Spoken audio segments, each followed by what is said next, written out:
We want as robust and aggressive as a federal response as we can get to save as many lives as possible. And then, of course, afterwards, to help the people in those communities rebuild. I mean, these are communities that I love. Some of them I know very personally in Appalachia, all across the Southeast. They need their government to do their job. And I commit that when Donald Trump is president again, the government will put the citizens of this country first when they suffer from a disaster. Donald Trump called it a hoax and then joked that these things would make more beachfront property to be able to invest in.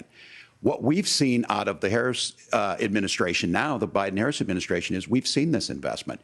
We've seen massive investments, the biggest in global history that we've seen in the Inflation Reduction Act, has created jobs all across the country. 2,000 in Jeffersonville, Ohio, taking the EV technology that we invented and making it here. 200,000 jobs across the country. So you've got to stop the bleeding. You've got to re-implement Donald Trump's border policies, build the wall, re-implement deportations. We had the fairest and the toughest bill on immigration that this nation's seen. It was crafted by a conservative senator from Oklahoma, James Lankford. I know him. He's super conservative, but he's a man of principle, wants to get it done. Democrats and Republicans worked on this piece of legislation, passed the bill, she'll sign it. And Senator Vance, and it surprises me on this, talking about and saying, I will create stories to bring attention to this. That vilified a large number of people who were here legally in the community of Springfield. The Republican governor said, it's not true, don't do it. And he's very worried about the things that I've said in Springfield. Look, in Springfield, Ohio, and in communities all across this country, you've got schools that are overwhelmed. You've got hospitals that are overwhelmed. You have got housing that is totally unaffordable because we brought in millions of illegal immigrants to compete with Americans for scarce homes. And just to clarify for our viewers, Springfield, Ohio does have a large number of Haitian migrants who have legal status. Right. Temporary protected status. Well, Margaret, but thank you, Senator. We have so much to get to. Margaret, I think it's important because we're going to turn out of the economy. Thank Margaret, you. The rules were that you guys weren't going to fact check, and since you're fact checking me, I think it's important to say what's actually going on. So there's an application called the CBP One app, where you can go on as an illegal migrant, apply for asylum or apply for parole, and be granted legal status at the wave of a Kamala Harris open border wand. That is not a person coming in, applying for a green card and waiting for 10 years. That is the facilitation of illegal immigration, Margaret, by our own leadership. Thank you, Senator, for describing the legal process. We have so much to get to, Senator. Those laws have been on the books since 1990. Thank you, gentlemen. The CBP One app has not been on the books since 1990. It's something that Kamala Harris created, Margaret. Gentlemen, the audience can't hear you because your mics are cut. We have so much we want to get to. Thank you for explaining the legal process. We will stay committed. And as the vice president said today we will protect our forces and our allied forces, and there will be consequences.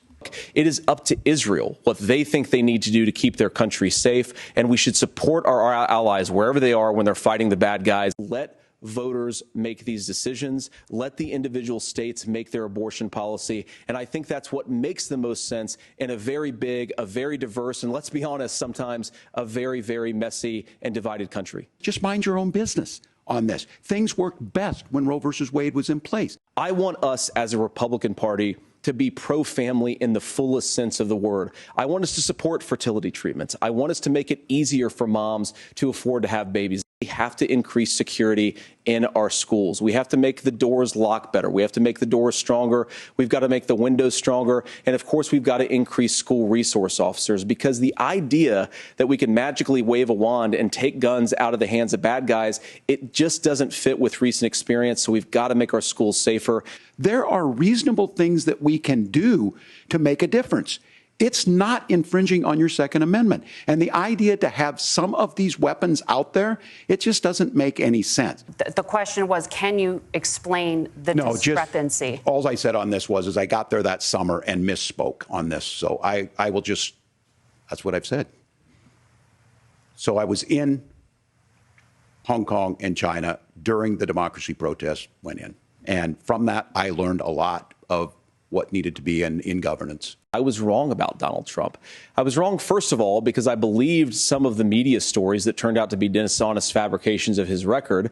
But most importantly, Donald Trump delivered for the American people. To deny what happened on January 6th, the first time in American history that a president or anyone tried to overturn a fair election and the peaceful transfer of power. And here we are 4 years later in the same boat. I will tell you this, that when this is over, we need to shake hands this election, and the winner needs to be the winner. This has got to stop. It's tearing our country apart. I believe that we actually do have a threat to democracy in this country, but unfortunately, it's not the threat to democracy that Kamala Harris and Tim Walz want to talk about. It is the threat of censorship. He is still saying he didn't lose the election. I would just ask that. Did he lose the 2020 election? Tim, I'm focused on the future. Did Kamala Harris censor Americans from speaking their mind in the wake of the 2020 COVID situation? That is a damning non-answer. It's a damning non-answer for you to not talk about censorship. Now he's proposing a 20% consumption or sales tax on everything we bring in. Everyone agrees, including businesses, it would be destabilizing it, it would increase inflation and potentially lead to a recession. Look, this is simple for you. Where are we going? Kamala Harris has said to do the things she wants to do, we'll just ask the wealthiest to pay their fair share. He said Donald Trump makes the people I care about afraid. A lot of America feels that way. We don't need to be afraid. Franklin Roosevelt was right. All we have to fear is fear itself. Kamala Harris is bringing us a new way forward. She's bringing us a politics of joy. She's bringing real solutions for the middle class, and she's centering you at the heart of that. All the while asking everyone, join this movement, make your voices heard.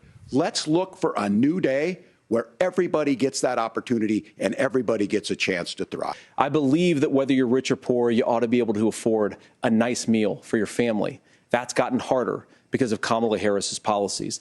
I believe that whether you're rich or poor, you ought to be able to afford to buy a house. You ought to be able to live in safe neighborhoods. You ought to not have your communities flooded with fentanyl. And that, too, has gotten harder with because of Kamala Harris's policies. Now, I've been in politics long enough to do what Kamala Harris does when she stands before the American people and says that on day one, she's going to work on all these challenges I just listed. She's been the vice president for 3.5 years. Day one was 1,400 days ago, and her policies have made these problems worse. Stay up to date with this story and more. Subscribe to our Walz-Vance YouTube page. Be sure to like, comment, subscribe, and click the notification bell to never miss an update.